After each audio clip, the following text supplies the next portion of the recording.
Peace and welcome to the culture here on the Black Star Network. I'm your host, Farajii. Thank you so much for tuning in and being a part of the conversation. Folks, we got a lot of great conversations set up for you today. First and foremost, we're going to talk about a new report that shows that hate crimes are on the rise for against black people in this country.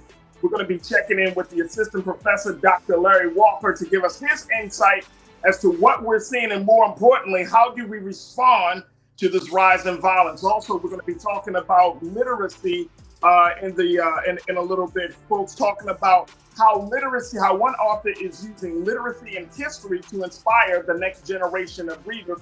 And I got some great things for you for trends, posts, and doing the most. So stay with us. There's a lot to cover on today's edition of The Culture right here on the Black Star Network. Let's go.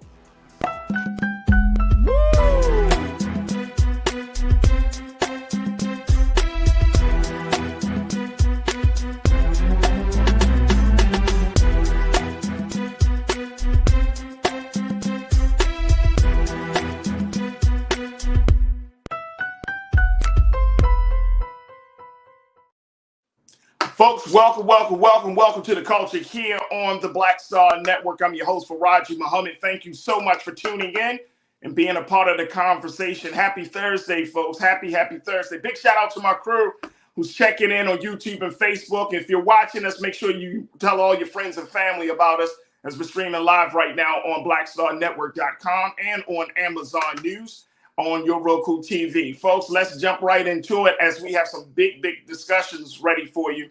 First and foremost, let's talk about a new report about hate crimes in America against black people. This is coming out of the education and research arm of the Leadership Conference on Civil and Human Rights. Let me just share with you a little bit what this report has to say, as they're showing that there has been an increase of violence against black people in this country, particularly around presidential elections. And there is a very real concern that as we embark on the next presidential election of 2024, the trend will not be slowing down. All right, let me just share this with you, folks. This is coming out of this report.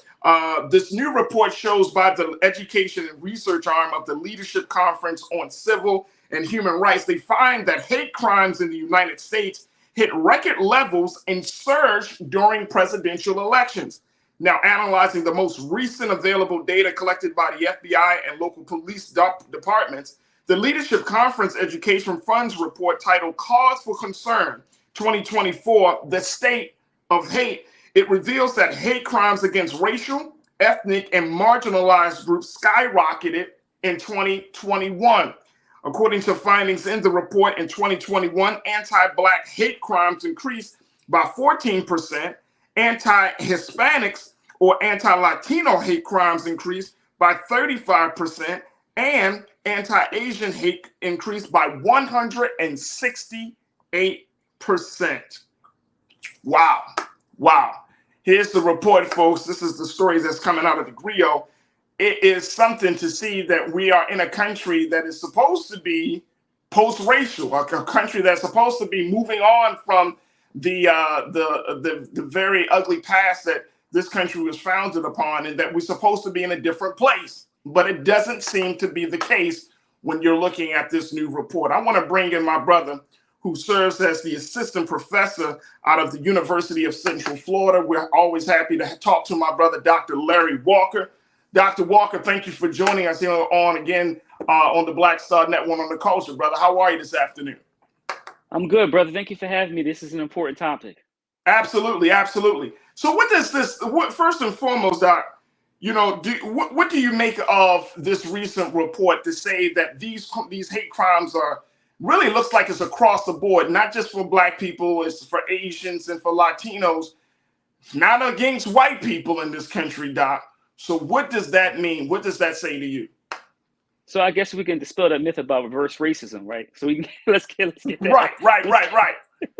Let's get that out of the way. But listen, I would just say about this report in terms of what it's highlighting. I would say this water is wet. This is consistently what we've seen, since the first enslaved Africans was brought here in Jamestown, Virginia, over 400 years ago.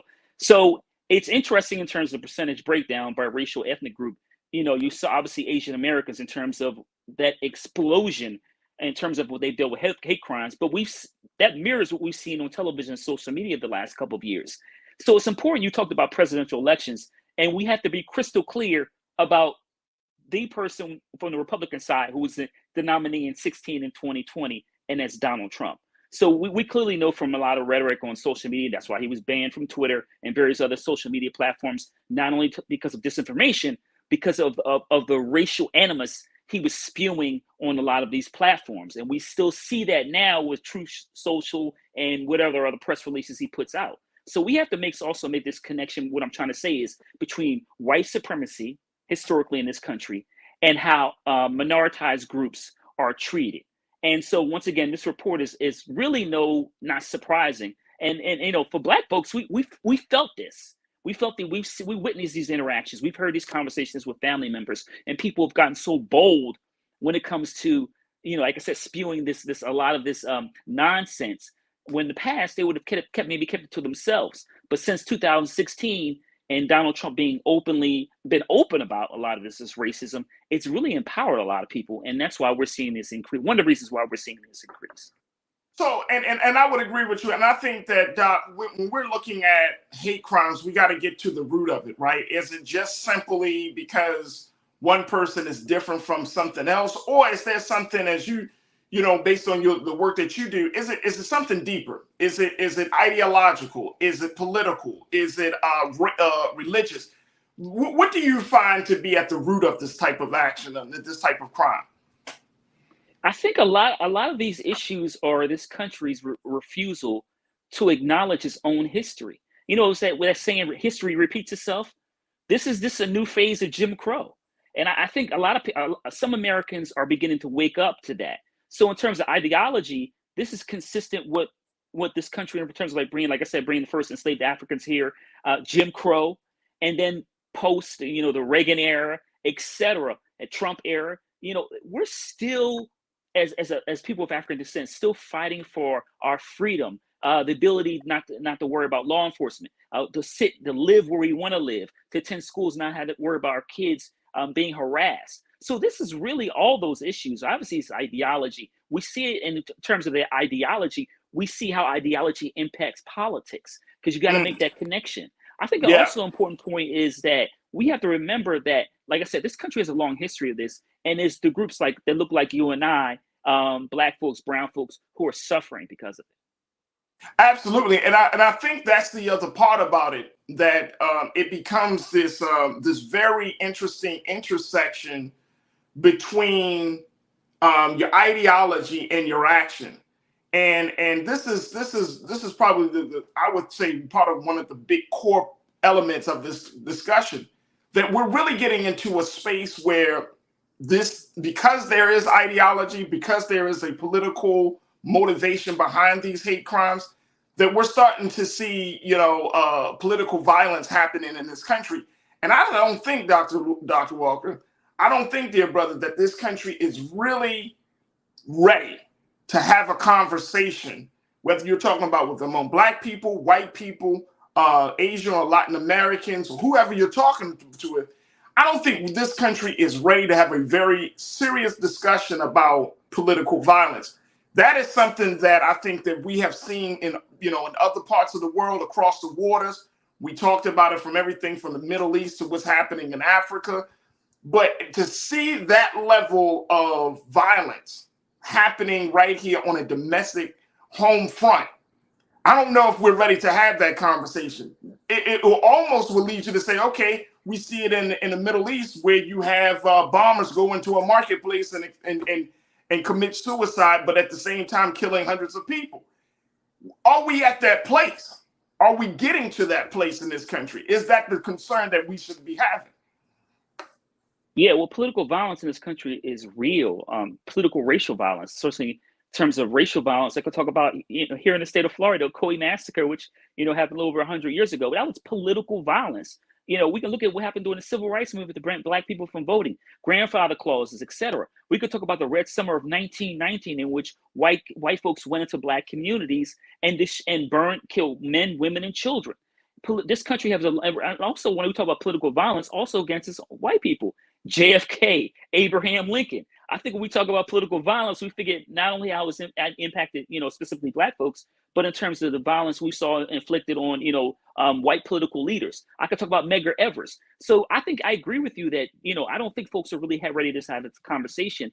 And the reason why is this country has a tendency consistently to turn away from its own history. And so what we see in terms of the political violence we saw in January 6th, et cetera, we've seen an escalation of the issues that have occurred over the last several decades. And if we're not careful, as we get closer and closer to the election, we're more likely to see more political violence. Folks, we're going to take a quick pause. When we come forward, I want to get your take on this as we were checking in with my brother, Dr. Larry Walker, out of the University of Central Florida, to talk about the new report that has come out, the report from the Leadership Conference on Civil and Human Rights discussing hate crimes in America, how there has been an increase in hate crimes, especially around presidential elections. What's your take on this, folks? Are you concerned? And if you're not concerned, or if you are concerned, rather, how should we move forward in handling this? Join us in the conversation. Post your thoughts on Facebook and on YouTube as we're streaming there. And of course, stay tuned. We got more discussion about this very, very serious topic right here on The Culture on the Black Star Network.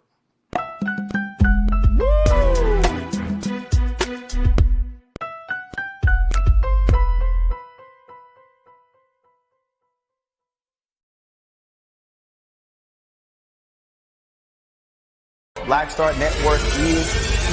Oh, no punch! I'm real revolutionary right now.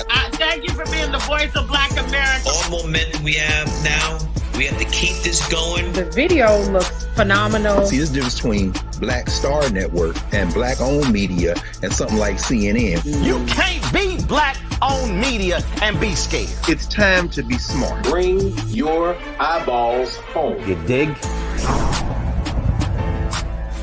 When you talk about blackness and what happens in Black culture, we're about covering these things that matter to us, speaking to our issues and concerns. This is a genuine people-powered movement. There's a lot of stuff that we're not getting. You get it, and you spread the word. We wish to plead our own cause. Too long have others spoken for us. We cannot tell our own story if we can't pay for it. This is about covering us. Invest in Black-owned media. Your dollars matter. We don't have to keep asking them to cover our stuff. So please support us in what we do, folks. We want to hit 2,000 people, $50 this month, raise $100,000. We're behind 100,000, so we want to hit that. Y'all money makes this possible. Checks and money orders go to P.O. Box 57196, Washington, D.C. 20037-0196. The Cash App is $RM Unfiltered. PayPal is R Martin Unfiltered. Venmo is RM Unfiltered.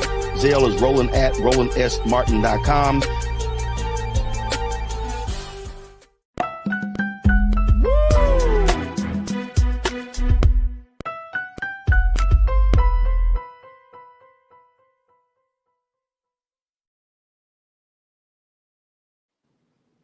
All right, folks, welcome back to the conversation here on the Culture on the Black Star Network. We've been talking about a new report that has come out from the Leadership Conference on Civil and Human Rights. This is a report about the rise of hate crimes in America, especially during presidential elections. And this report has shown, folks, that hate crimes have gone up across the board for various marginalized communities, including the Latino community, but especially among Asian Americans and Black folks. And folks, this stuff is happening during an election season. And as you know, the 2024 election is just around the corner.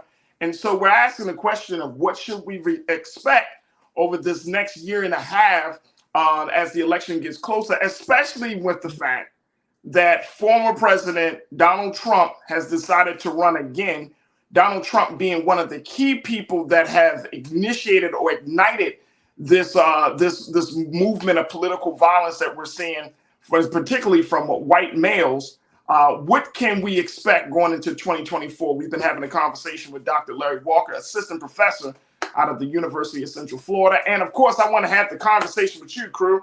So post your thoughts, share your take on what's happening with this report. All right, let me go to Willie Frazier. Willie, you kicking us off today, brother. Good to hear from you. You said we must realize as a majority in the states where we reside, they want the drama.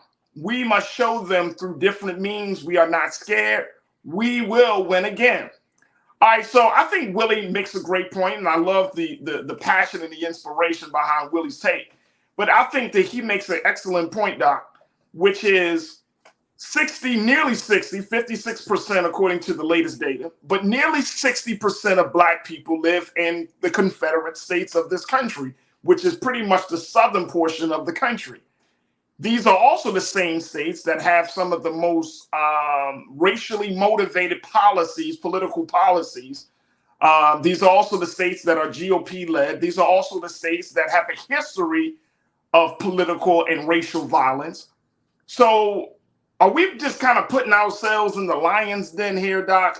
Because I'm trying to understand, if we are moving to these states and these places have shown in the past all the way up to this present moment that they do not care about the quality of life, or they do not care about the physical life of Black people, are we putting ourselves in harm's way? Are we doing ourselves more harm than good? I think it's a good question, but I would say no, because, listen, Black folks have been fighting a good fight consistently. And right. Listen, the really issue is like gerrymandering. So even with Tennessee, and when we saw those, those two brothers be, expelled, it's really about gerrymandering. A lot, using Tennessee as an example, majority of those individuals, Republicans that voted to expel them, didn't have any Democrats running against them. So they run, unopposed. And that's not democracy. So the really core issue in terms of political power in those red states is gerrymandering. And that's really the big issue. And it's also important to keep in mind is the Voting Rights Act of 1965 consistently over the last 10 years or so has been, the Republicans have consistently and purposely chipped away at. So now it is just a shell of itself. And the reason why I bring up the Voting Rights Act, because that, you had for many years up until the Shelby County Holder case, you had to go through a pre-clearance. So some of the states and jurisdictions in which we're talking about, before they could change policies, they had to go through the DOJ. That's not there anymore because Supreme Court justices believe that racism doesn't exist anymore. So that's really what we're dealing with, right? The gutting of Voting Rights Act and gerrymandering throughout many of these southern states you talked about. Right, and because we're dealing with those things, right? Like the big appeal for many Black people in this country to move to those areas is one, the prices or the cost of living. You can get decent housing, some plot of land in some cases. The employment situation is a little bit better down there, depending on what industries you're a part of. I mean, those are those big factors, right, that are driving our people to those parts. Some of our people have moved to the South because of the coastline. It's closer to the water. But at the same time, I'm wondering, and I think about this pretty often, Doc. I'm not going to front. I think about this pretty often. I'm like, is that enough? I mean, are we really prepared? Are we taking this thing seriously? Because part of me tends to believe that there are some segments of Black America, we're just kind of like, woo, woo, just kind of like, oh, no, it's all good. It's all good. Whereas there are some really angry white people in this country. There are angry white people that are in positions of power and influence and leadership. There are angry white people that will do what we saw with what Mr. Lesser did to Ralph Yarl, who would have no empathy and shooting and attempting murder of a Black boy. I feel like maybe we're not getting the message here, Doc. And tell me if I'm wrong. I could be wrong, but I just feel like in some cases we're so thinking that things have changed that we're not looking at the present moment that we're living in. Yeah, I think that most Black folks understand, the time in which we're dealing with right now. But one of the things I think is important is racial trauma. So, we're constantly, throughout our lives, we're constantly dealing with these events in which Black folks have been killed. We're constantly dealing with racial trauma in the places we work, go to a supermarket, we're on vacation. So I think a lot of it, what you describe is Black folks understand, and in some cases we're just tired because it accumulates over a period of time. And like I've written about racial trauma in Black folks, and we experience it throughout our lives. And I think a lot of what experience is just straight up exhaustion. Right. And that's the part. That's the part, Doc, and that's the part, because some of us may not be prepared to put on to run this next leg of our liberation struggle, right? Like, I get it. So, when you're dealing with ongoing threats to your life, to your very existence, to your civil rights, to your humanity, it gets tiring. But I reflect on what our grandparents and great grandparents and our ancestors went through, which is there was something to keep the struggle going. Like, every generation knew what their role would be in the struggle. And I'm speaking specifically for Black people. From the time we were brought to the shores to this very moment, there's always been ways for us to be informed, to be empowered, to receive some sort of guidance on how to handle the time, how to handle those who oppose our rise and liberation, how to handle the systemic and structural racism. But then it has been watered over time. And crew, y'all talk to me on this if y'all seeing the same thing. But there's been watered over time. That passing of that knowledge of how to navigate, how to get through, how to overcome seems to be dwindling each generation. And this could just be my assessment, and I could be way wrong, Dr. Walker. You much more knowledgeable than I am on that. But I'm just seeing it from my vantage point. Like, there's something that's still missing, because I'm looking at the next generation of Black people. I'm looking at the little boys, little girls, and I'm wondering, are we preparing them for the next leg of the liberation struggle? Yeah, I think that's a good question. It's something we had to reflect on as a people. I think that, in terms of what you're describing is, I think the next generation is prepared. And I think you see that when we see voting. So I'm gonna give an example of Wisconsin, which we know has been a majority white state, but I'm gonna use this example anyway. Or even Georgia, what we saw with the last presidential election, Black folks came out and voted. So, and because they came out and voted, Donald Trump didn't get the White House. So I think that you're seeing the younger generations mobilize. You saw the Supreme Court did when it comes to reversing Roe v. Wade. So I think that they're galvanized, but I think the difference is every generation goes about doing it a little bit differently. So This generation's approach to dealing with political, social, civil issues is different than the generation before that and the generation before that. So because it's interesting, even, when I was growing up, I can, have the same kind of conversation with family members, and I'm saying you don't have the kind of same zeal we did, but but my generation did. So I think it's this generation, it's just the way to go about doing things a little bit differently. But I do think that they're ready to move forward and have been. When we saw the last couple of years, I mean, young folks have been involved in a lot of this civil disobedience. We saw it just in Tennessee. Yeah. I mean, so with those brothers. So I think the generation is just, they do it a little bit differently. And you know what, to that point, brother, I have, as in my work of working with young people in Baltimore and across the country, I've seen that. But also in my work with those young leaders, when I talk to them and ask them, okay, has your family been involved in the movement? Have they been involved in the struggle? And guess what? They say no. Oh, no, my family, this is like, nah, man, they never really got into activism like that. They never got involved in movement work. And it's like, wow. So we all also looking at first generation liberation workers, liberation warriors, right? At the same time, like, even though we have been exposed to some of the most brilliant examples of freedom fighters, from Dr. King to Malcolm X to whoever you want to pick in the past 50 to 60 years of this country, there's still I'm talking about this current generation right now, the young people, college age students, 20-year-olds and some 30-year-olds, they're like first generation freedom fighters. And it's interesting that they have come to this work not because of their family, but because of the culture. They become to this work because of the music. They come to this work because they are just simply tired.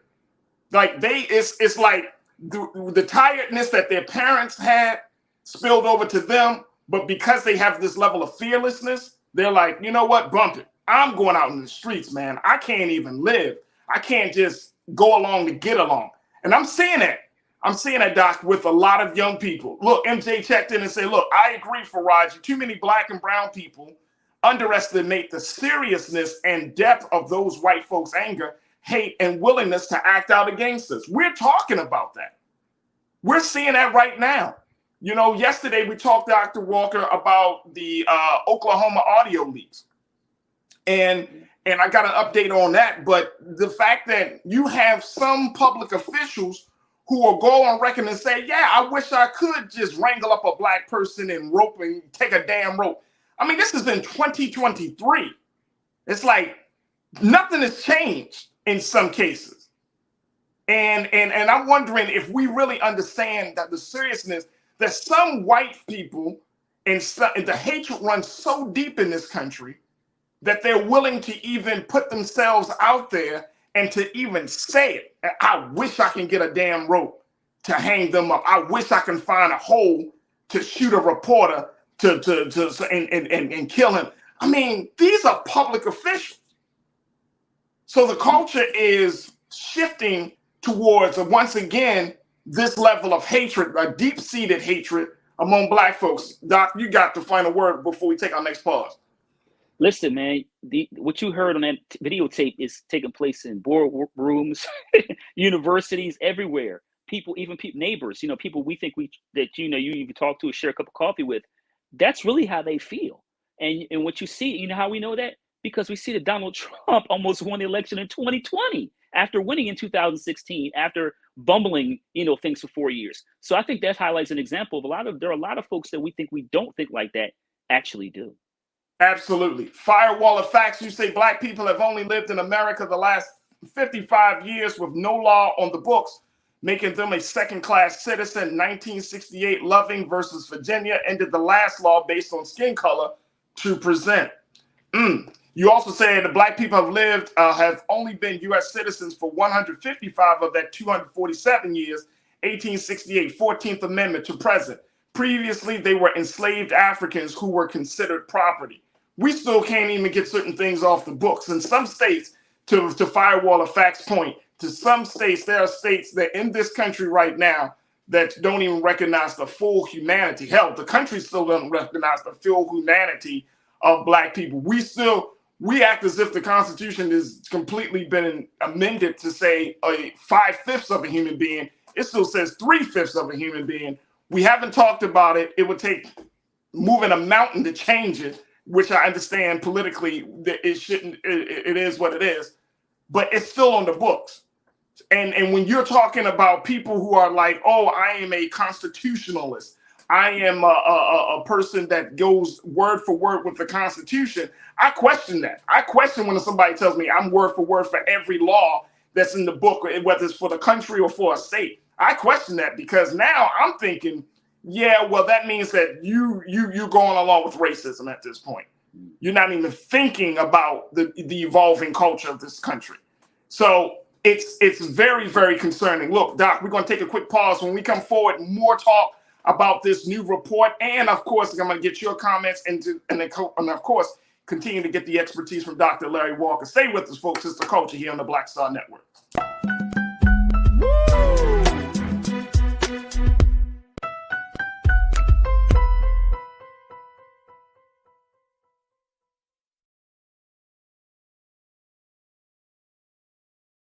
Hatred on the streets, a horrific scene, a white nationalist rally that descended into deadly violence. White people are losing their damn minds. As an angry pro-Trump mob storms the U.S. Capitol, we're about to see the rise of what I call white minority resistance. We have seen white folks in this country who simply cannot tolerate black folks voting. I think what we're seeing is the inevitable result of violent denial. This is part of American history. Every time that people of color have made progress, whether real or symbolic, there has been what Carol Anderson at Emory University calls white rage as a backlash. This is the rise of the Proud Boys and the Boogaloo Boys. America, there's going to be more of this. Here's all the Proud Boys, guys. This country is getting increasingly racist in its behaviors and its attitudes because of the fear of white people. The fear that they're taking our jobs, they're taking our resources, they're taking our women. This is white fear.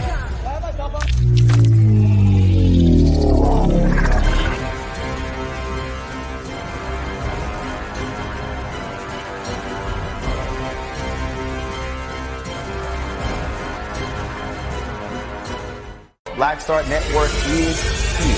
Oh, no punch! I'm real revolutionary right now. Thank you for being the voice of Black America. All momentum we have now, we have to keep this going. The video looks phenomenal. See, there's a difference between Black Star Network and black-owned media and something like CNN. You can't be black-owned media and be scared. It's time to be smart. Bring your eyeballs home. You dig?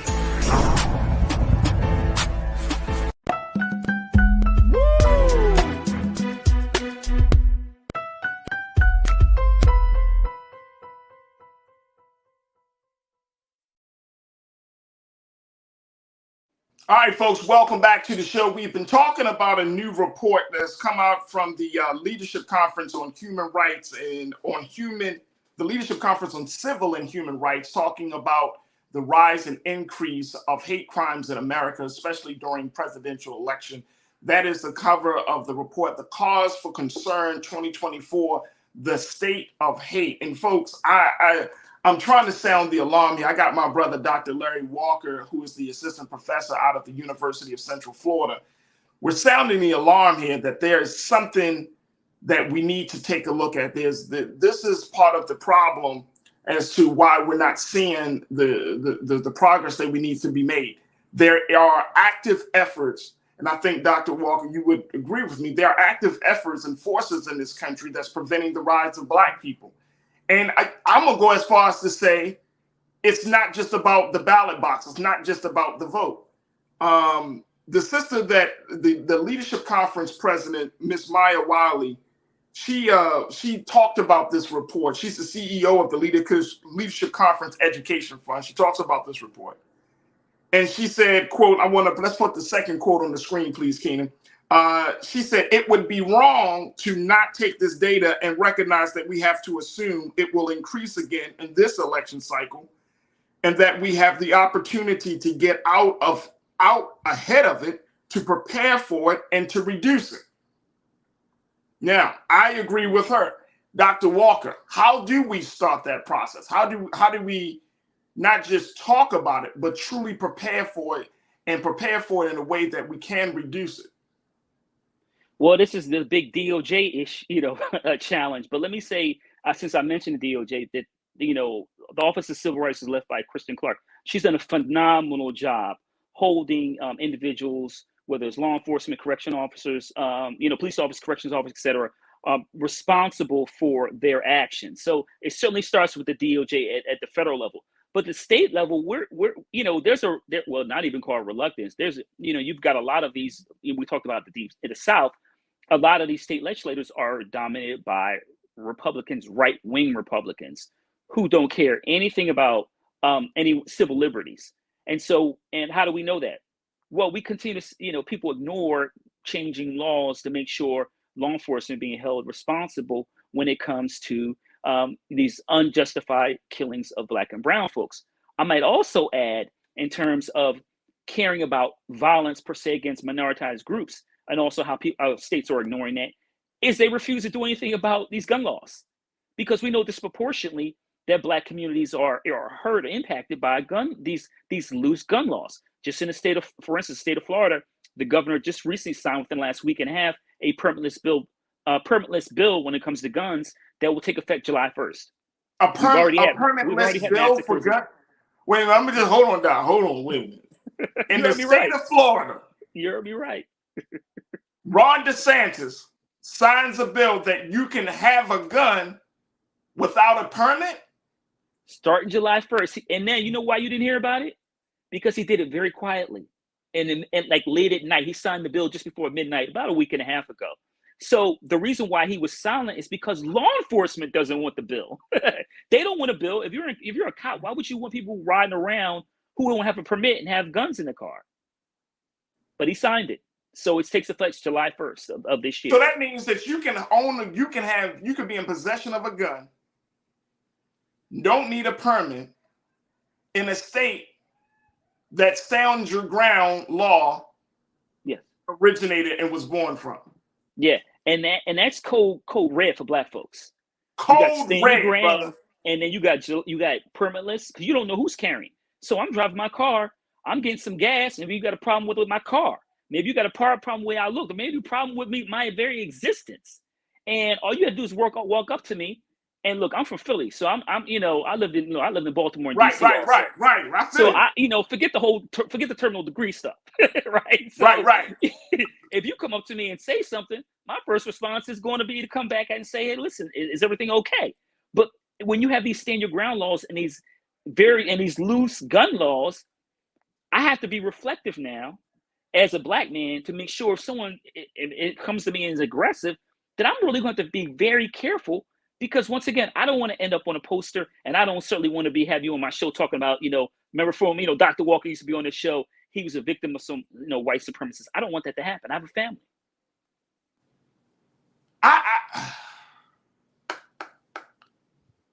That is, see, and see, I'm kind of left speechless here, Doc. I'm gonna be honest with you. I'm a little speechless, and I'm so happy that you shared this information with us with the community today. Because it speaks volumes exactly as to what we're seeing. Like this is really happening. This is really happening. And, either we as black folks get into our heads that this is really happening, or we're going to continue to have these conversations, these circular conversations, these victims conversations, these conversations about the wildness, the craziness of white people. This is really happening, folks. Absolutely. And if a man like a Ron DeSantis, who some would say is leading the cultural revolution in this country from Florida, not from Washington, not from California, but from Florida, is shaping what the agenda should look like for the angry white male. Yeah, it's crazy, man. You know what I'm saying? Like, this is getting to a place where it's like, see, and this leads to my next question, because this leads to my next point, brother. And I'm so happy again that you brought this up, because I know for me, I didn't hear about this, and I'm sure that some of our folks, our crew members, didn't hear about this. The National Urban League, they put out a report earlier this week, talked about democracy in peril. I'm sure you know about it. And it talked about social issues like banning books, that's a threat to democracy. Banning Black history is a threat. They talked about climate change and some of these other things, but not much on violence outside of the violence in our neighborhoods. But I'm talking about this level of violence, structural, where it comes from the governor's hands, or political violence that we saw on January the 6th. It wasn't as much on that level of violence. And now, if we're opening up the conversation to that should be, this political violence against Black people and Black people interests should be one of the top things. Because my sister Maya Wiley, she pointed us out in her statements about this report that we're talking about. She said, organized hate. Let me just make sure I got my sister's view correctly. She said, organized hate is a threat to democracy. And I'm going to go as far as to say, I understand my sister from saying that. She said, no, organized hate is trying to wage war on our democracy. Organized hate is waging war on our lives. Like, if we keep putting this situation in a political context, a political space where it's like, oh no, we got to get certain people into office. No. It ain't about getting certain people into office, because I don't give a damn about an office if the governor is allowing people to carry guns. Like you said, as a Black man, you're not thinking about your degrees. You're not thinking about your political commentary. You're thinking about your life.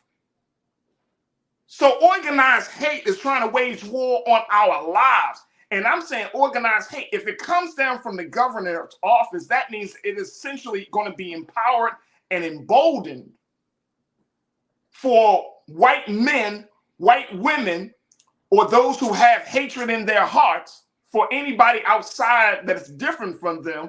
It's going to embolden them to take acts. And guess what? Those acts will not suffer the consequences. They won't feel the full brunt of justice against them, especially in a state like Florida. Doc, help me here, brother. Help me. I'm trying to make sense of it all. I'm trying to process it. Listen, you navigating it as we have this, like you said, we have these conversations is really important. But I got to tell you, man, I describe Florida as the right-wing capital of the United States. Right. Because it is creating a template that other conservative right-wing states are adopting. Texas, Idaho, etc. You see DeSantis, whatever right-wing policy, higher education, anti-gay bills, whatever it is, it's been replicated throughout the United States. And so we're in a new era of reconstruction, basically. And listen, I know we have Black folks at very powerful federal, state level, various state levels, and powerful positions, and a few in corporate America and education, etc.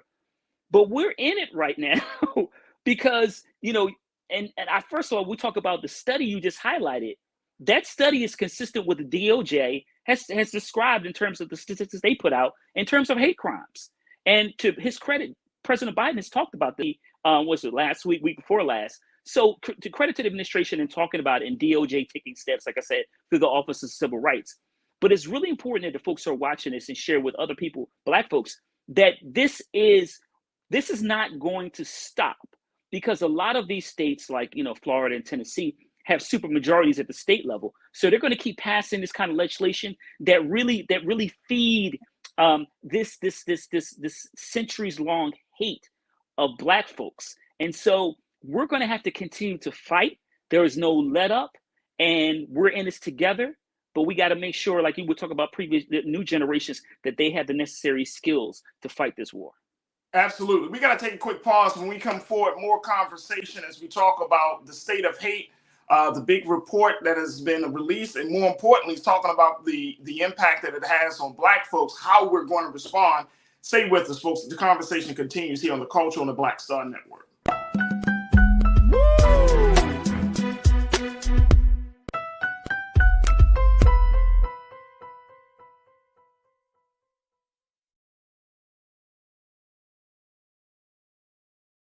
Hatred on the streets, a horrific scene, a white nationalist rally that descended into deadly violence.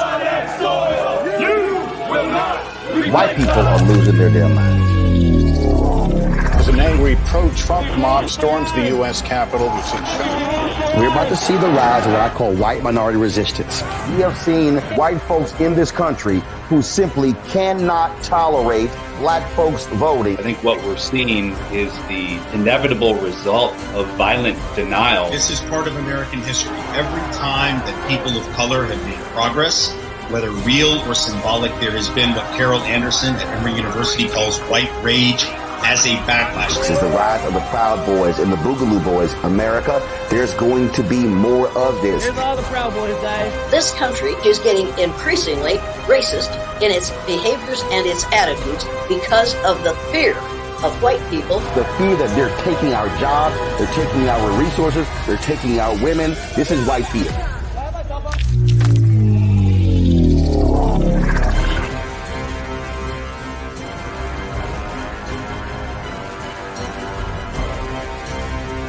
We feel the hidden impacts of climate change that land harder in Black, Brown, and Native communities.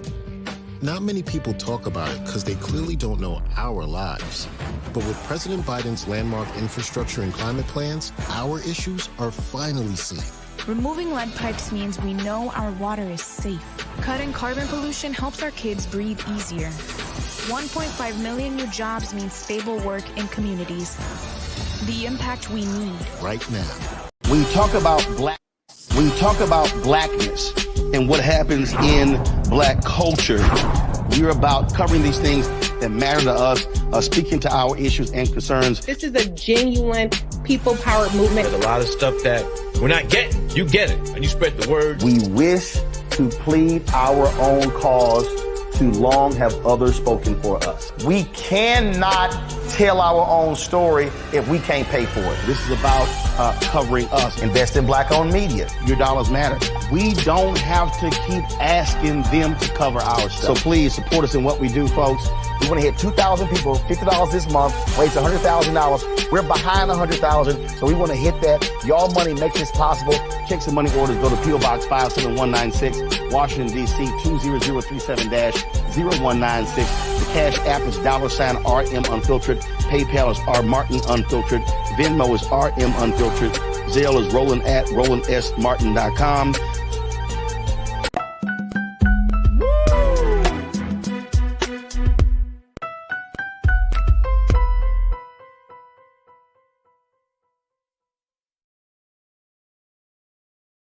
All right, folks, welcome back to the show. Been having a very, very timely conversation about the state of hate in this country based on this latest report coming out of the Leadership Conference.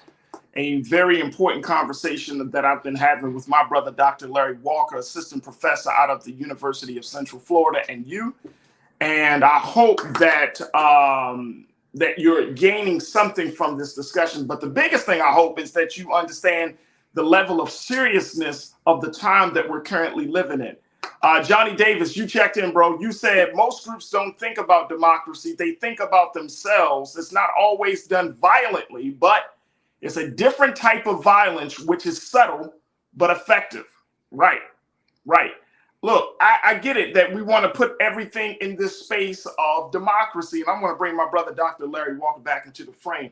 I get it, dear brother, that we want to put this in the context of democracy, but I don't know if that's resonating in terms of messaging. I don't know if that message is resonating as much as if you put it in terms of life or death. And I know that I hate to be the like Chicken Little type of guy, the sky is falling and it's all of those things.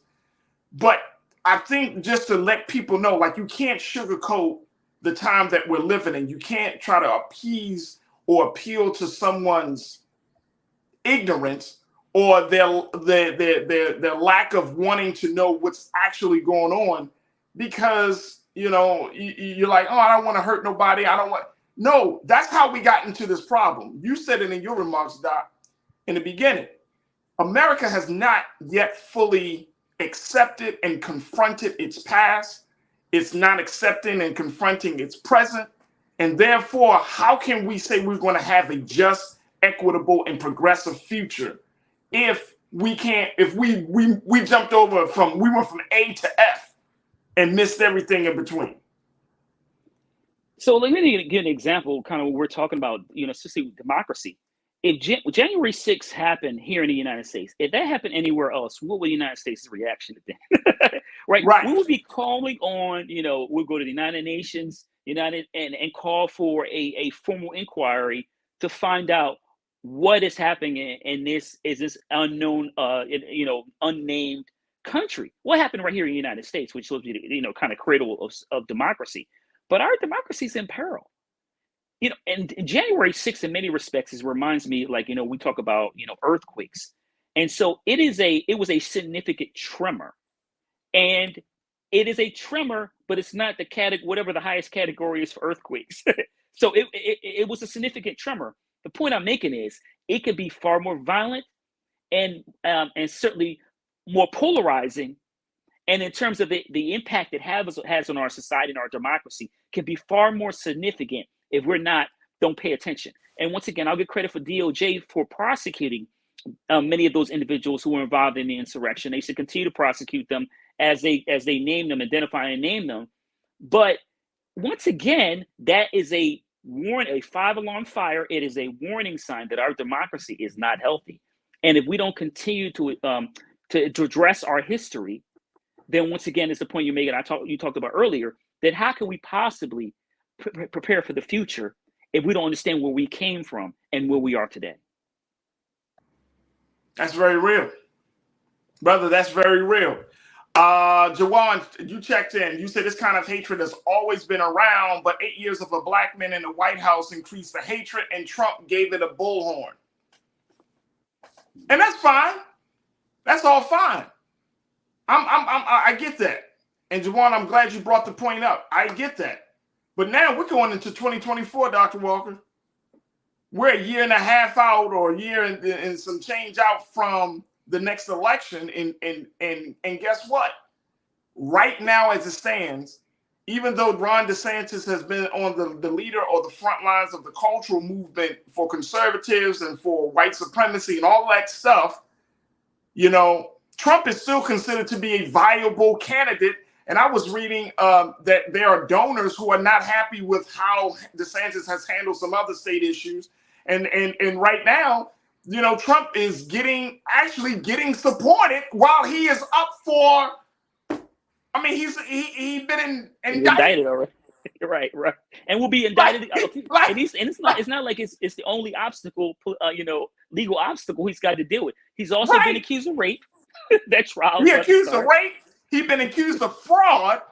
He's of course we know his connection with the January 6th situation. His case in Georgia is still yet to happen, right?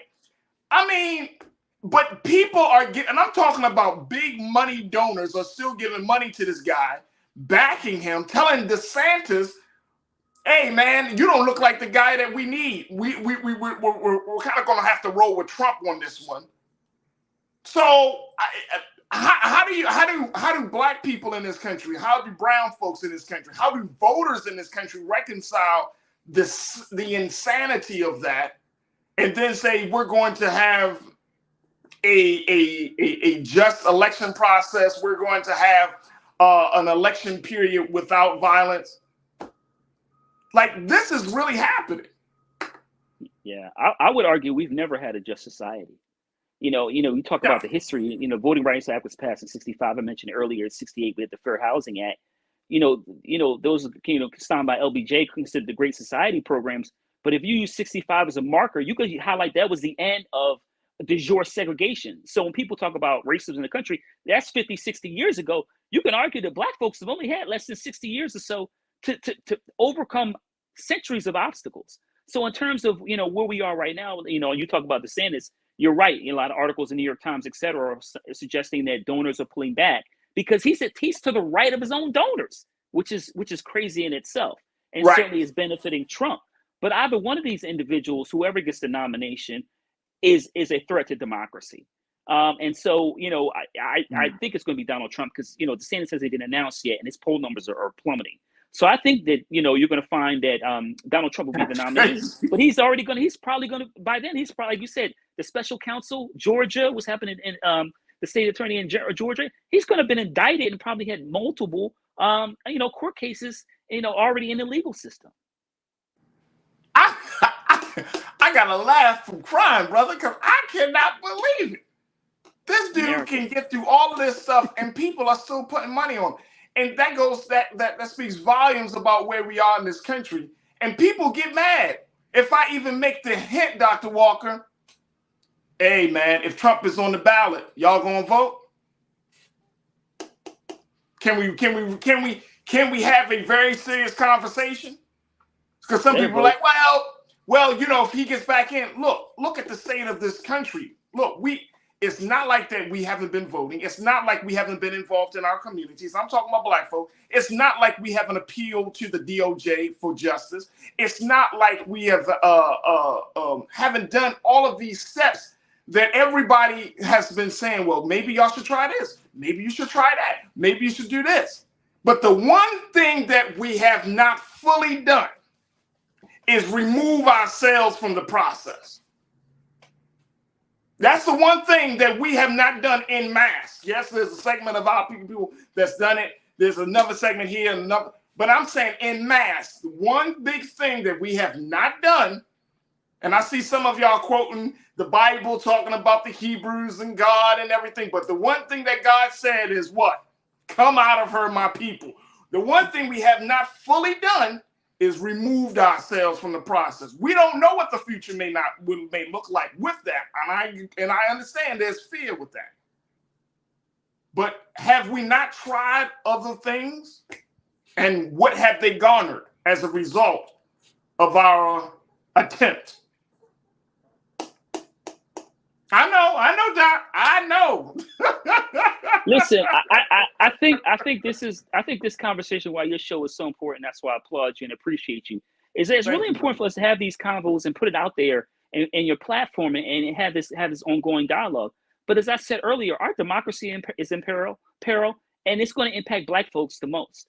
And if we don't continue to be serious about forcing people to change, we're always going to deal with these issues. And look, to your point about people voting, black folks voting, listen, the Biden administration and the Trump administration will be dramatically different.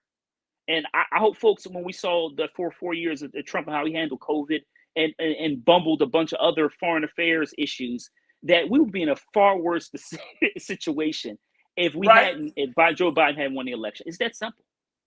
Right. I agree.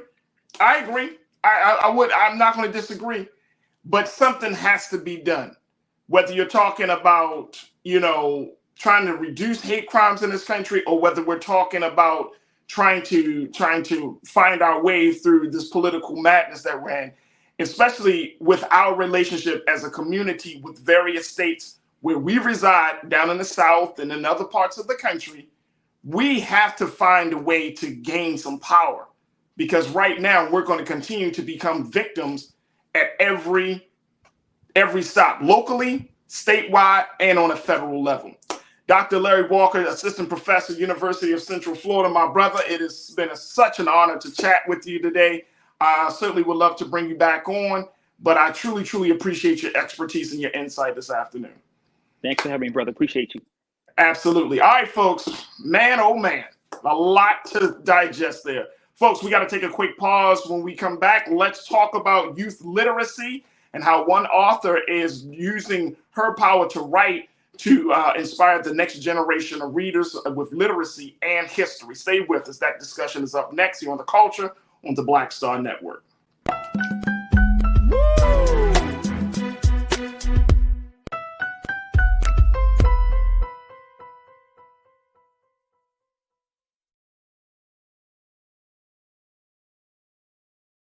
Folks, Black Star Network is here.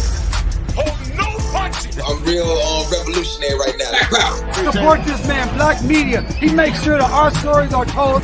Thank you for being the voice of Black America, Roland. Stay black. I love y'all. All momentum we have now, we have to keep this going. The video looks phenomenal. See, there's a difference between Black Star Network and black-owned media and something like CNN. You can't be black-owned media and be scared. It's time to be smart.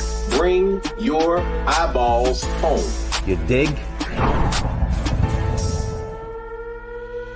Pull up a chair. Take your seat. The Black Tape with me, Dr. Greg Carr, here on the Black Star Network. Every week, we'll take a deeper dive into the world we're living in. Join the conversation only on the Black Star Network. Hi, I'm Dr. Jackie Hood Martin, and I have a question for you. Ever feel as if your life is teetering and the weight and pressure of the world is consistently on your shoulders? Well, let me tell you, living a balanced life isn't easy. Join me each Tuesday on Black Star Network for A Balanced Life with Dr. Jackie. We're all impacted by the culture, whether we know it or not. From politics to music and entertainment, it's a huge part of our lives, and we're going to talk about it every day right here on The Culture with me, Farajii Muhammad, only on the Black Star Network. I'm Deborah Owens, America's Wealth Coach, and my new show, Get Wealthy, focuses on the things that your financial advisor and bank isn't telling you, but you absolutely need to know. So watch Get Wealthy on the Black Star Network.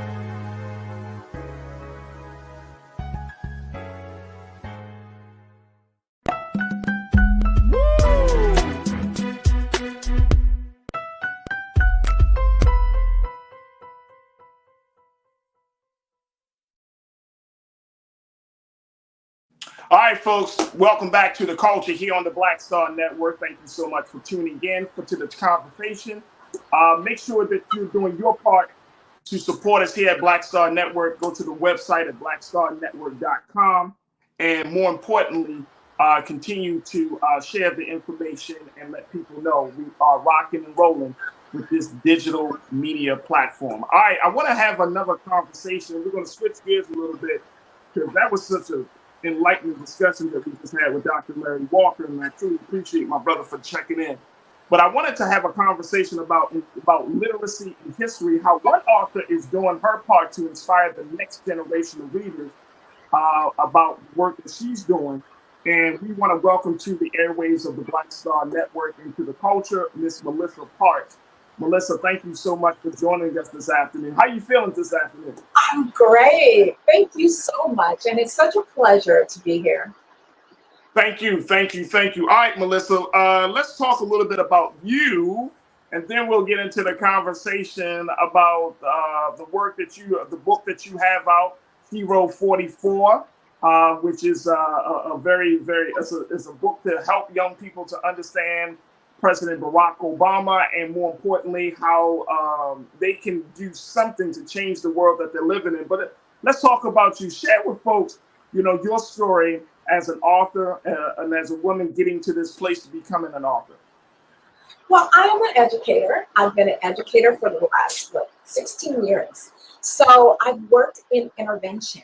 And during working with students that I'm trying to get up to level, I've noticed some things that they needed. And I thought it was very important that as an educator that I touch on what could help them. And the number one thing is with reading. I have a lot of students that struggle in reading. So I created a book that will help struggling readers. It's unfortunate.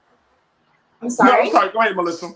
It's unfortunate that the pandemic, came along, and during that time, our students lost a lot of time in school. And the number one thing that they are suffering from is reading. Of course, reading is something that, all students should not struggle with at all. Right, absolutely.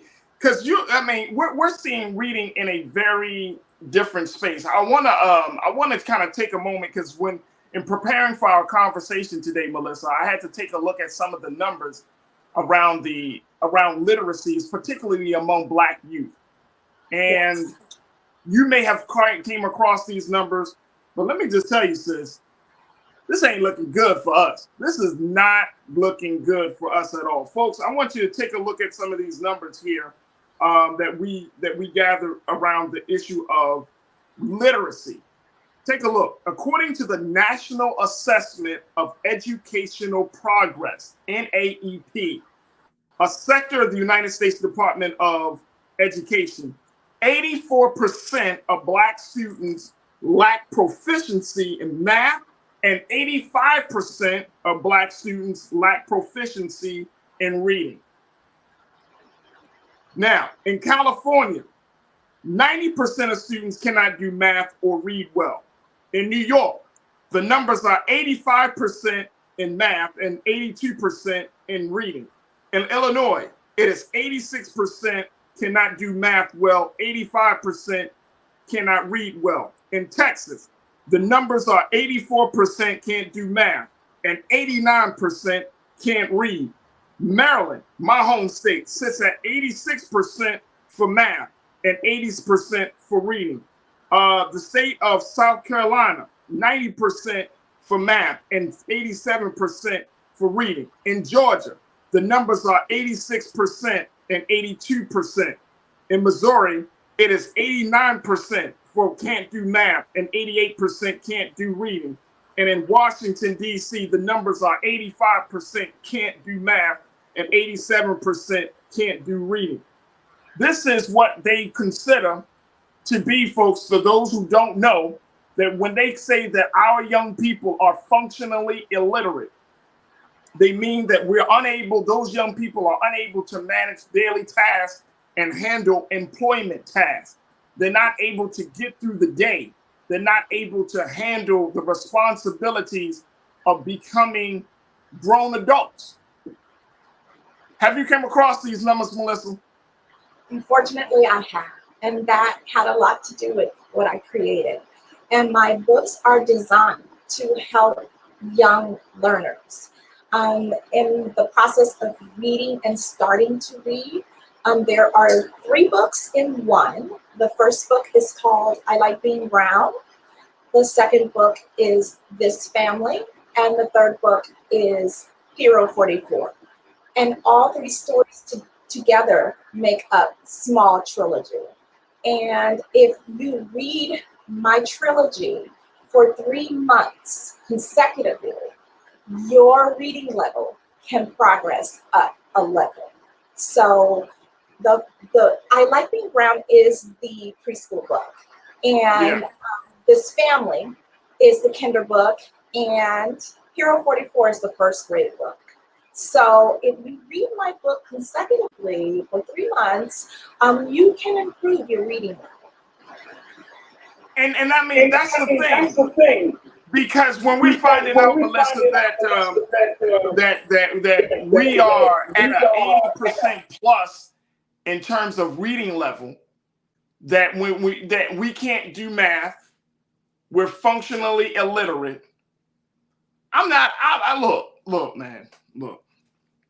I don't think it's, and I hate to be a conspiracy theorist, but when you see these numbers, it almost makes you want to ask the question, is this by design? That in some of the states where we are the highest population, that our children can't read proficiently. Is this by design? Do you feel that way as an author, as an educator? Do you feel like, you know what?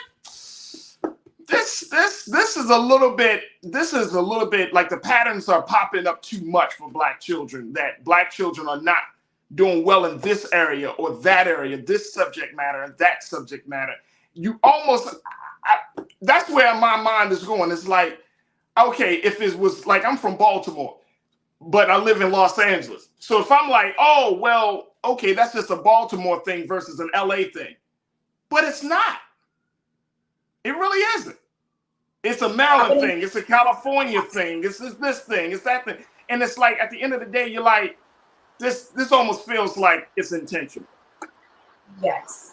And I would have to agree, because you and I used to be students ourselves, and we did have, I'd say, access to educators who helped us to learn how to read. And it's unfortunate, but our students today are not getting that same opportunity. Right. So talk to us about, like, you have your books, which is like a step-by-step process to getting a student from one level to another reading level, right?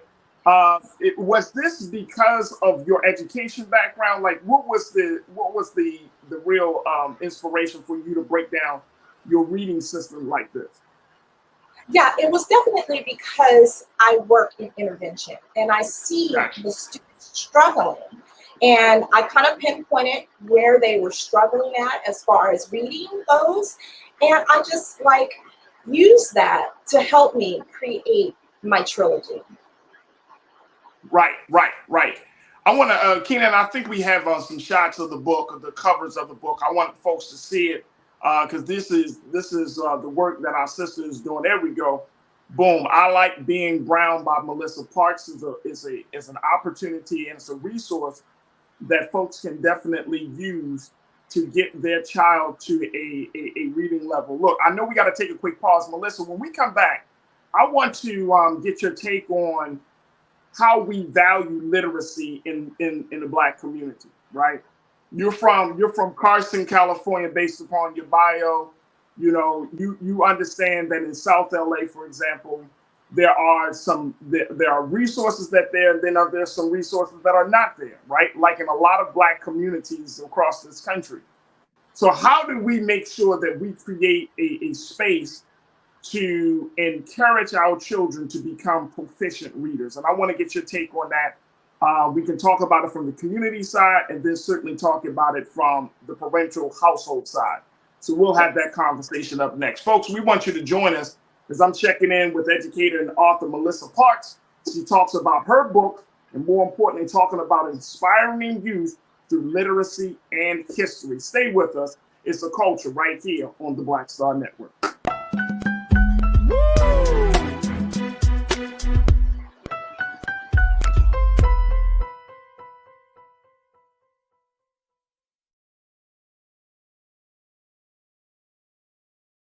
Black Star Network is here. Oh, no punch! The I'm real revolutionary right now. Thank you for being the voice of Black America. All momentum we have now, we have to keep this going. The video looks phenomenal. See, this difference between Black Star Network and Black-owned media and something like CNN. You can't be Black-owned media and be scared. It's time to be smart. Bring your eyeballs home. You dig? When you talk about blackness and what happens in Black culture, we're about covering these things that matter to us, speaking to our issues and concerns. This is a genuine people-powered movement. There's a lot of stuff that we're not getting. You get it, and you spread the word. We wish to plead our own cause. Too long have others spoken for us. We cannot tell our own story if we can't pay for it. This is about covering us. Invest in Black-owned media. Your dollars matter.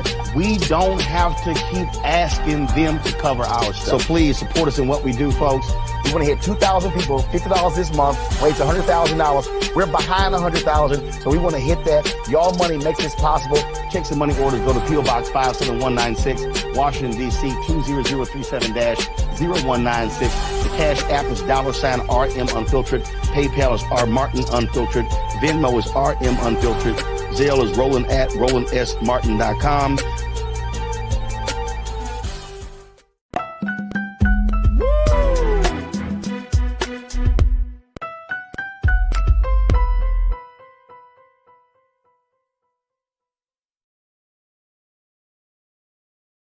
All right, folks, welcome back to The Culture here on the Black Star Network. I'm your host, Farajii Muhammad. We've been checking in with educator and author Melissa Parks as she's been talking to us about her books that she's been putting out to help the next generation of young readers, of young people, to be inspired to become proficient readers by using history and other cultural incentives. Melissa, it's always good to see you once again. And I'm glad that we're having this conversation about the importance of literacy.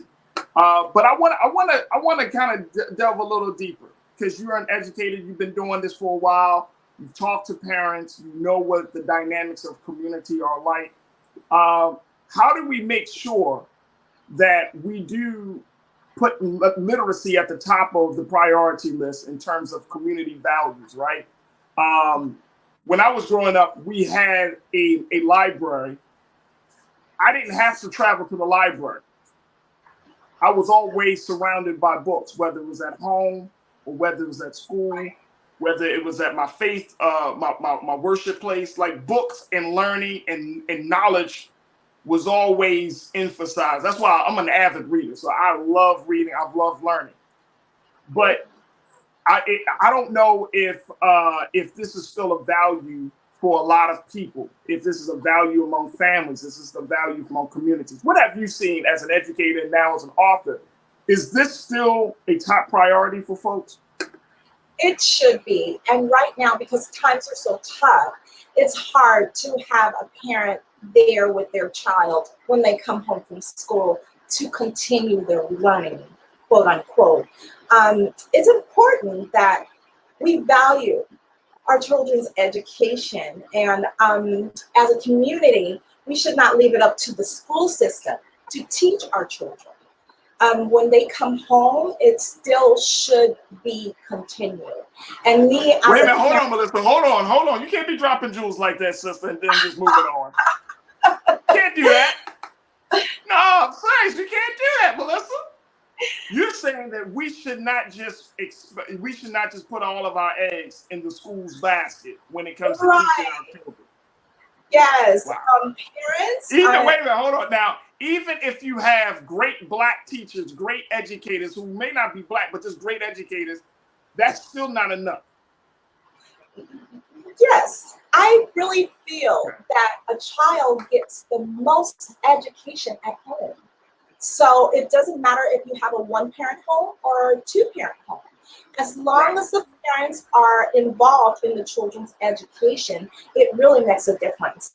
Like I said, me as an educator, I can almost tell who studies at home, which student studies at home with parents. I mean, it comes out so vividly because they're, on top of things, they're on top of their tasks. I mean, I only have to maybe coerce them just a little because they're being taught at home. And the majority of my students are not. They're not. And it shows. It really does. But I totally get it because this is a hard time for everybody. We have a lot of parents that, like I said, work all the time trying to make ends meet. So it leaves our kids at a disadvantage. So would you recommend, as we're talking about the school system, right? Yes. Do you take the approach that the school system has failed Black youth in the areas of math and reading proficiency? Recently, yes, I do agree with that because I see the numbers. I see the numbers, and it's really, really disheartening to me. But it probably only takes one person to get positivity going, and I really feel like I'm that person. So that's my next venture. I want to start incorporating how it is so important for students to have a connection with their parents and to learn more at home.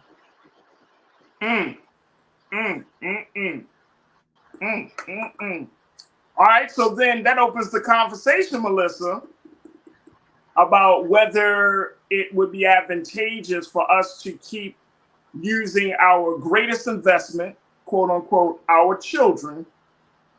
Should we keep putting them into a school system that is not teaching them the basics and getting them truly prepared for life? Definitely, because students need that social interaction with other students. So right. taking them away from school wouldn't be a good idea. But what I am an advocate for is for students to continue their learning at home with parents. Number one is because they feel more comfortable in that setting. They know their mom, they know their dad, and just having them read to them, is learning. So if we can emphasize as educators how important this is, maybe we can turn things around. All right, so one of our culture crew members, Melissa, Janice Morris, checked in and said, how can parents who are uneducated teach their children? That's a good one. That's a big one, right? That I have come across. So it's very important, like I said, for parents to have a connection with their child and also with their teachers. Talking to us, letting us know what they think their student needs is very important as well. So if they need extra support that they're not getting at home, please feel free to talk to us and let us know what we can do as educators to help you at that point. Now let's talk a little bit about the cultural influences of this, because we do know that, even though the child is with their parents or among their families for a good portion of the time, especially young children, they are still shaped by the cultural influences. My guy, Real Brooklyn, he said you can hear the deficiencies when some of these NBA and NFL stars talk. Really sad, really sad. Talking about our athletes and how they express themselves. Is how do you combat that? Well, I'm not sure how to combat it, but I do know that, reading is the number one thing that our students are lacking. And it is important that we address this. I mean, there's a lot of people, kind of sweeping it under the rug, but that's not going to help our culture, what we need right now. And like I said, it takes a community to try and get this happening for kids. Absolutely, absolutely. Would you say that, I wanted to kind of think about this because it sounds like there still needs to be some organizing. There needs to be some partnership between households and parents between the community and establishing some safe spaces that children can read. Like I said, I grew up in a neighborhood where we had libraries, right? I didn't have to go to the library. I went to the library, but I didn't really have to because there were books all over the place. In my household with my children, I'm fine. We have books all over the place. It's so many books. We don't have enough space for them, to be honest with you, Melissa. We have books all over the place. But I do recognize that some communities might need to do some organizing work, need to go out and say, okay, create a instead of just doing it just a normal block party, that you have you can have at the block party a table full of books to encourage literacy, encourage children to, hey, while you're out here getting your hot dogs and jumping around in the moon bounce, why don't you pick up a couple of books? I've seen in some neighborhoods, and I'm sure folks have seen this, where they have outside of people's homes, they have the little boxes where they can basically put a book in and somebody can take the book out and return the book, those type of things to encourage some level of literacy. What are some of the things that you recommend that communities can start doing, very kind of low-hanging fruit things that they can start doing to encourage some literacy? I really wish that we would continue to increase the book to every student, the books to every student. Because right now, I remember beforehand, before the pandemic years ago, we would always give out books. Kids would get books all the time, so it was no reason for anybody to say, well, I can't read because I don't have any books. We were really distributing books out to students. So right. That process has slowed down. And I think that is contributing to our problem, to our issues as well. Absolutely, absolutely. Here's something I've seen people do during the Halloween period and even during the holiday season. Instead of giving children games and toys, they gave books. I've actually seen people during the Halloween, they'd be like, trick or treat, and they give them candy and a book. And I'm like, that's interesting. And the crazy part is, though, Melissa, we're gonna take a quick pause, and when we come back, I want you to get more information about your book, Hero 44. But the crazy part is that people tend to believe, and I don't know where this comes from, that children don't like to learn and read. Like when you're a child, if we can all remember when we were like 5 or 6 or 10 years old, like there was this thirst to learn more and to wonder and to be curious and to explore. Like this is a natural tendency of the child, right? And it's interesting that people are like, oh, my children don't like to read. It's like, no, your children do like to read, but you may not like to read. And therefore you become like this wall for them to not like to read. You create an atmosphere in your household where they don't like to read. And I often wonder, like, why do we put that on children? Children don't come into the world and say, look, I don't want to learn nothing. I don't want to read nothing. I don't want to do nothing. Children come into the world wanting to do everything, learn everything, touch everything, and be everything. And how can we get back to that place, Melissa? Well, I always call it animated. I'm very animated as an instructor, and it gets their attention. It makes them be interested, and it also creates a rapport with them, like she really cares about us. That's what's very important. We need to get involved. Adults, parents, teachers, everybody needs to get involved in this process to make an improvement.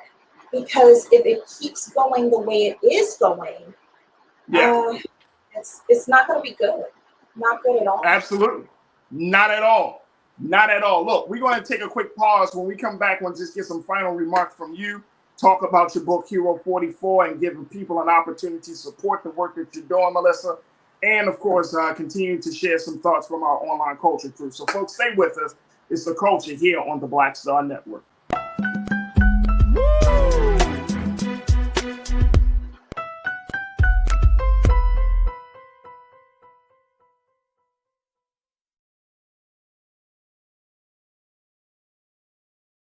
I'm Deborah Owens, America's Wealth Coach, and my new show, Get Wealthy, focuses on the things that your financial advisor and bank isn't telling you, but you absolutely need to know.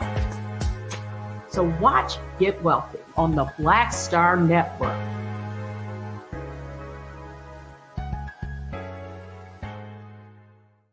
Black Star Network is here. Oh, no punch! I'm real revolutionary right now. Thank you for being the voice of Black America. All momentum we have now, we have to keep this going. The video looks phenomenal. See, there's a difference between Black Star Network and black-owned media and something like CNN. You can't be black-owned media and be scared. It's time to be smart. Bring your eyeballs home. You dig?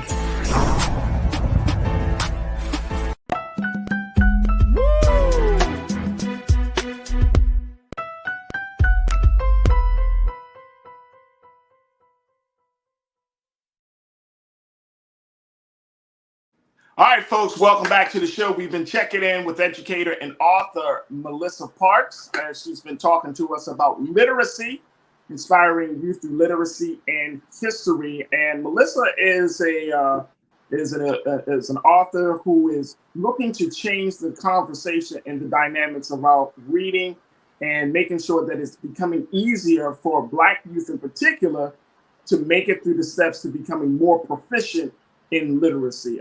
Melissa, we got a final few moments with you, and I truly, truly appreciate you for joining us and having this conversation because of the great work that you're doing, putting some great information out there, great content out there. I wanted to kind of take a final few moments to share some of the work that you're doing, especially around that book, Hero 44. That's an interesting book. This is a book about former President Barack Obama. Yes. I think a lot of people know who he is, right? Yes, they do. And I'm so glad they do. All books are directed toward the Obama family. And I chose to write a book about them because, of course, personally, I'm very, very, I admire them so much, for what they accomplished as a Black couple. And there was a lot that happened behind the scenes at the White House, but we never saw that side. We always saw the positive side. And it takes a lot of humility for that to happen. And I just admire them both for that. And Hero 44 is one of my favorites out of all three books because it definitely, I don't want to be a spoiler if you haven't read the book yet. But it definitely tells us how outstanding our first lady and a president, it's very educational. I'll just put it like that without telling you about it.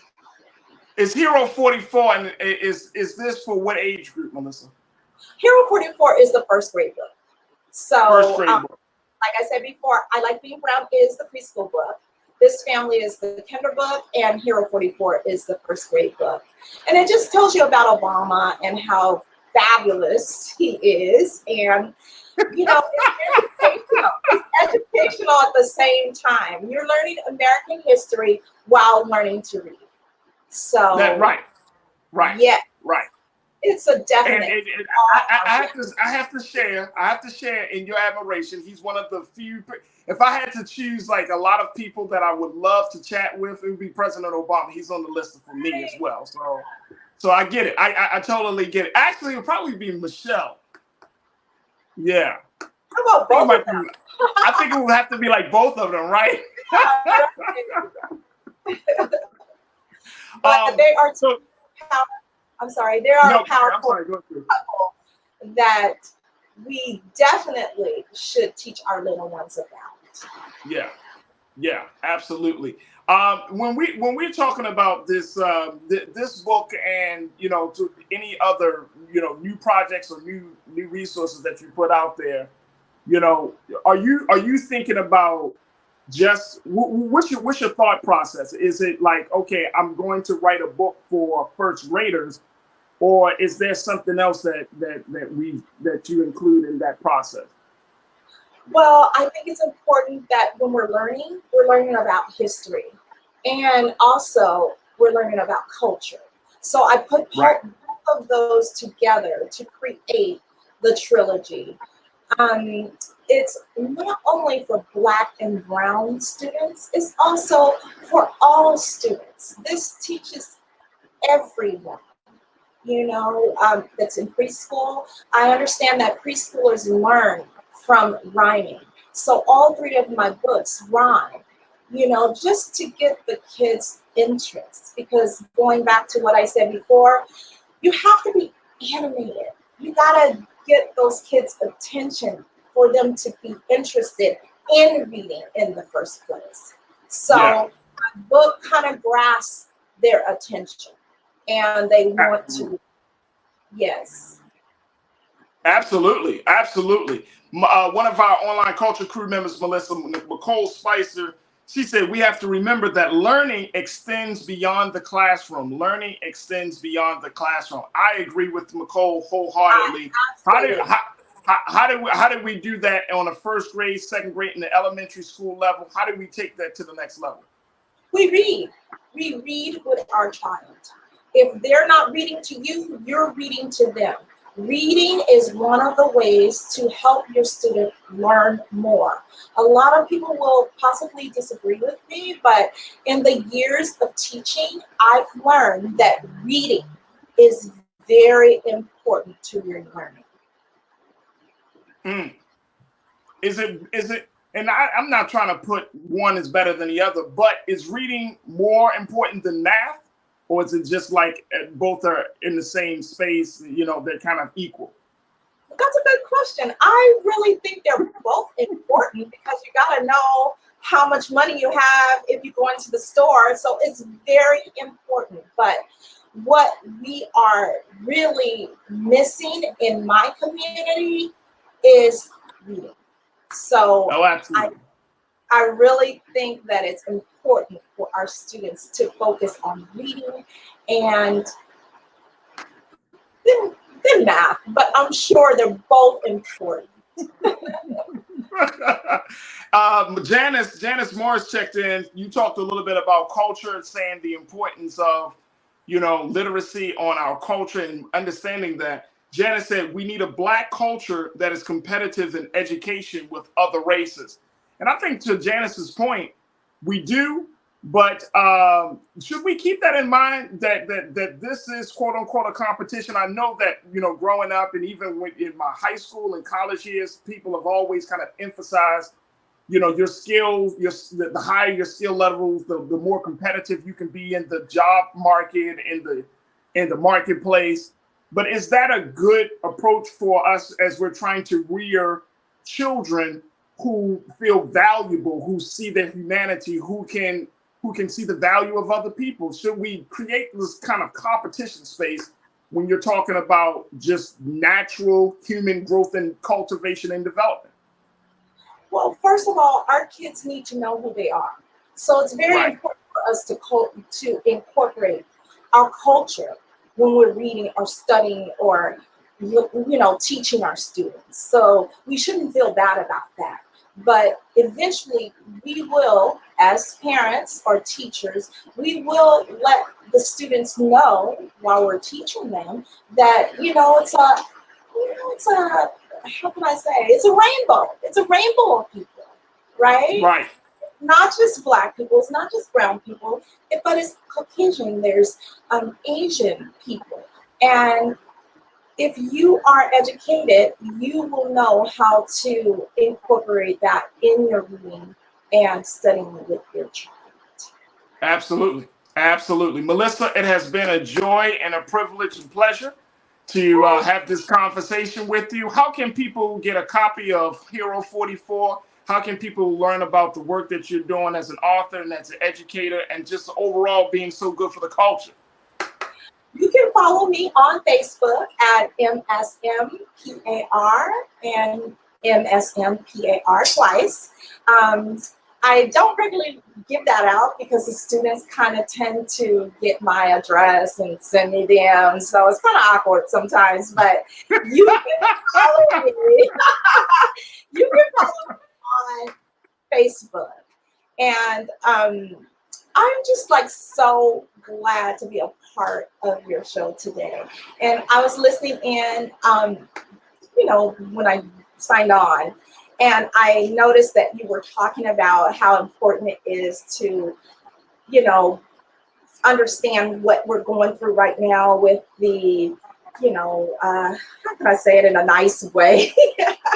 But as an educator, I think we should be teaching our youth as well about this issue.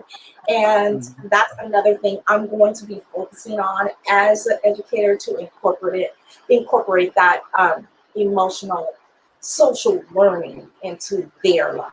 Huge. Yes. I love it. I'm gonna tell you, I'm a student of studying human behavior and human nature. I love sociology. I'm a student of emotional and social intelligence, the importance of that. That's my son is 9 years old.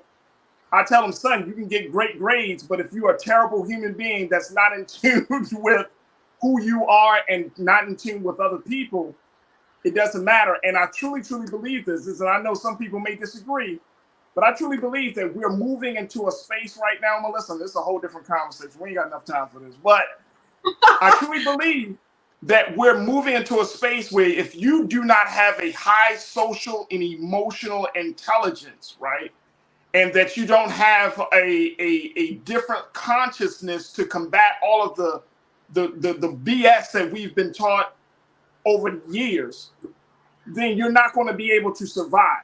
That you're not going to be able to be considered a quote unquote critical thinker, because your intelligence is not able to withstand against all of the lies and all of the propaganda. So, social emotional intelligence is high up on the list for me when dealing with my children, because I want you to know what you're feeling, how you're feeling. I want you to know how to articulate that, and more importantly, how to resolve that, to do that level of self-regulation that is so important. If you want to be truly successful in this world, you got to do that. It can't just be on meritocracy by itself. It's got to be on your ability to know how to be a great human being. So I'm telling you, I love this stuff. I'm so proud of you. I love your passion, and I love your show. I appreciate that. Thank you so, so much. Melissa Parks, who is an educator and author, she hails out of the great city of Carson, California. She's doing the great work of being an educator and being a part of the solution. Folks, make sure y'all follow Melissa on her Facebook page. And most importantly, make sure y'all support her in purchasing her books. There you go. My man Keenan got it right. There she is, right there, Melissa Parks. So make sure y'all support her as she's been doing the great work. And she's being so good for the culture. Thank you, Melissa. We look forward to reconnecting. Thank you. Such a pleasure. All right, bye-bye. All right, folks, I got to take a quick pause. When we come back, trends, posts, and doing the most. I got some updates for you, so stay with us. It's the culture here on the Black Star Network.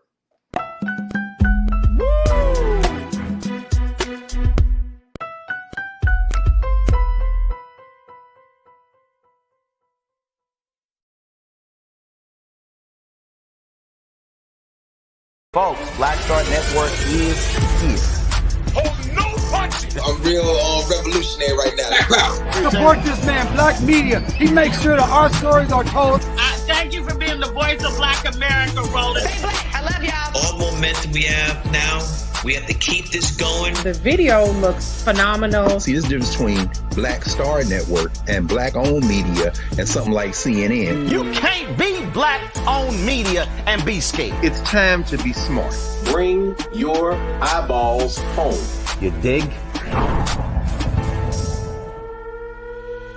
Pull up a chair. Take your seat. The Black Tape with me, Dr. Greg Carr, here on the Black Star Network. Every week, we'll take a deeper dive into the world we're living in. Join the conversation only on the Black Star Network. We feel the hidden impacts of climate change that land harder in Black, brown, and Native communities. Not many people talk about it because they clearly don't know our lives. But with President Biden's landmark infrastructure and climate plans, our issues are finally seen. Removing lead pipes means we know our water is safe. Cutting carbon pollution helps our kids breathe easier. 1.5 million new jobs means stable work in communities. The impact we need right now.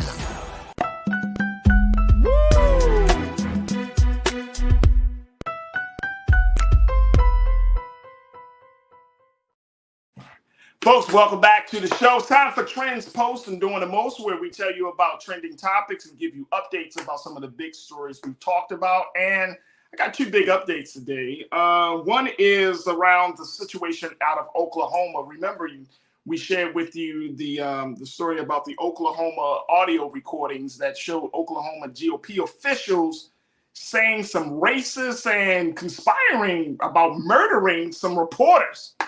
They were talking about racism and wanting to wish they could hang and lynch black folks again, and then talking about killing a reporter and their sons and their family members and throw them into a ditch. I'm not even making this up, folks. This just happened earlier this week. Well, the office of the Oklahoma governor, Kevin Stitt, who is a Republican, said it has received a letter, folks, of resignation from one McCurtain County Commissioner, Mr. Mark Jennings. He has officially resigned.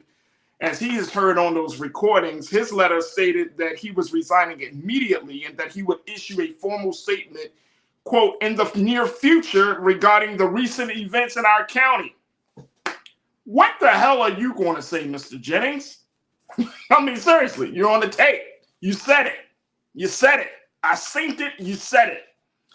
According to Mr. Jennings, if you remember if you did have a chance to listen to the tape, Ken, take a let's do quote two. Jennings allegedly stated that he would run for sheriff if the office allowed him to, quote, take a damn black guy and whoop their ass and throw him in a jail. He said, well, it's not like that anymore, according to another GOP official, Oklahoma GOP official heard on the tape, Mr. Clardy. Jennings replied, I know. Take them down to Mud Creek and hang them up with a damn rope. But you can't do that anymore. They got more rights than we got. Ooh, really? We got more rights than white men have in this country. Wow. Wow. Yeah, that guy, he resigned. But folks, it's like one of these situations. Yeah, they could step down from a position of power, but the mindset is still there. So you gotta like rid the whole. It's like there's the stench in the room. You gotta rid the whole room of the stench. And even though he may have resigned, his cohorts didn't resign, folks. They're still in the seat of power and influence. They're still thinking the way they've been thinking. And I'm not very confident that this one resignation is going to shift the conversation. So we will see how the state of Oklahoma deals with this. This, again, is with Oklahoma GOP officials, political officials, and law enforcement officials in Oklahoma County, McCurtain County, who is saying some racist things on tape. So that's one of the big updates for you. Also, let me give you another update very quickly, folks. Ahmaud Arbery's mother wants to meet with 16-year-old Ralph Yarrow and his family. This has come out as a result of what has happened to our little brother Ralph.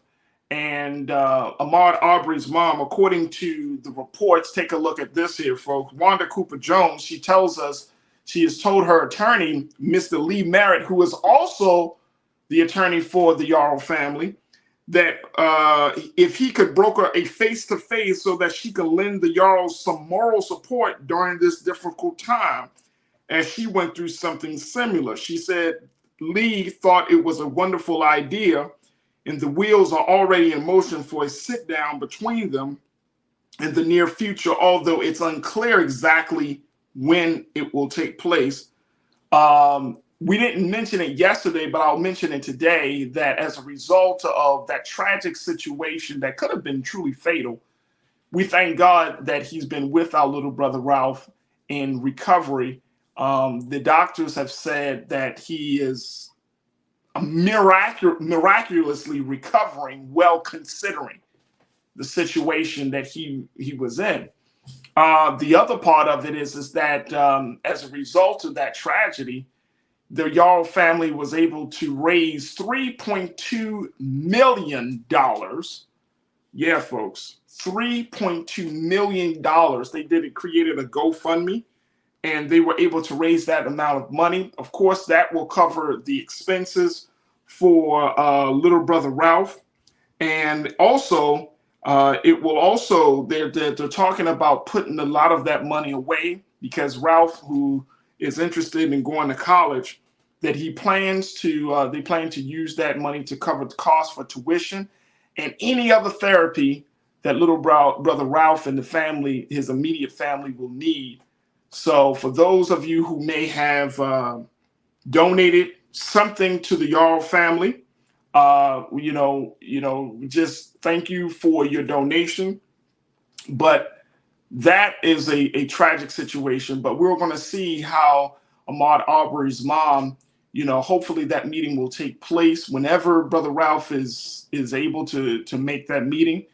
And more importantly, that we continue to hold them in prayer and surround them in support, because sometimes that tragedy, and I can just only imagine for Ahmaud Arbery's mom, Miss Wanda Cooper, to hear about this story and not think of the tragedy that her son, who was just doing the simple thing of jogging through a neighborhood, only to be gunned down out of hatred from 3 white men. So we have to hold that family in prayer and continue to give them the strength.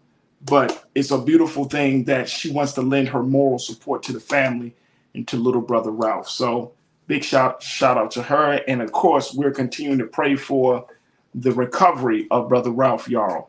All right, folks, that's going to do it for me. I truly, truly appreciate each and every one of you. If you just tuned in to The Culture for the first time, or this is your first time, checking us out on the platform, welcome to the Black Star Network. We've had a very, very positive discussion about everything from politics. We talk about the culture from many different angles. So we welcome all of our new watchers. Make sure y'all go to our website today at blackstarnetwork.com. Again, it's blackstarnetwork.com.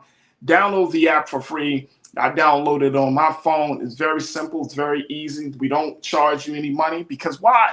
We want you to support us, and we want you to help us to build this platform that Brother Roland has started. So your support we're asking for financial donations for you to give something as we are building out this digital media space. So again, blackstarnetwork.com. Make sure that you check out all of the great content. We actually were, and I think we've been running some content around, and I saw this earlier today, African American Mayors Association. I think they're convening, so that content is running. We had Reverend William Barber, the Morals Monday movement. We ran some content around them. I mean, all types of stuff is coming on Black Star Network, stuff that you would not see in any other space on mainstream media, any other place, about what's going on in Black America, with Black America, from leaders of Black America. So your support means everything to us here on blackstarnetwork.com. Also, make sure you follow us on all social media platforms at Black Star Network as well, on Twitter, Facebook, and Instagram. And while you're there, make sure you follow me, yours truly, Farajii Muhammad. I'd love to connect with you. Hit me up on my Twitter page. Hit me up on my Instagram page. Big shout out to my crew, man. Y'all keep me in the loop about a lot of things that are happening. Little videos that y'all be sending me. Say, Farajii, you heard about this? Y'all retweet my little tweets and everything. So I just can't thank y'all enough, crew, for the ongoing support for what we do here on The Culture each and every day, Monday through Friday. So thank you. All right, folks. Stay tuned. Up next is Roland Martin Unfiltered. As always, never be afraid to challenge what's wrong. Stand for what's right while being yourself in the process. God willing, we'll have another fantastic dynamic show for you again tomorrow. And we look forward to connecting with you soon. So thank you so much for tuning in to The Culture right here on the Black Star Network and, of course, on Amazon News. Looking forward to chatting with you tomorrow. Peace.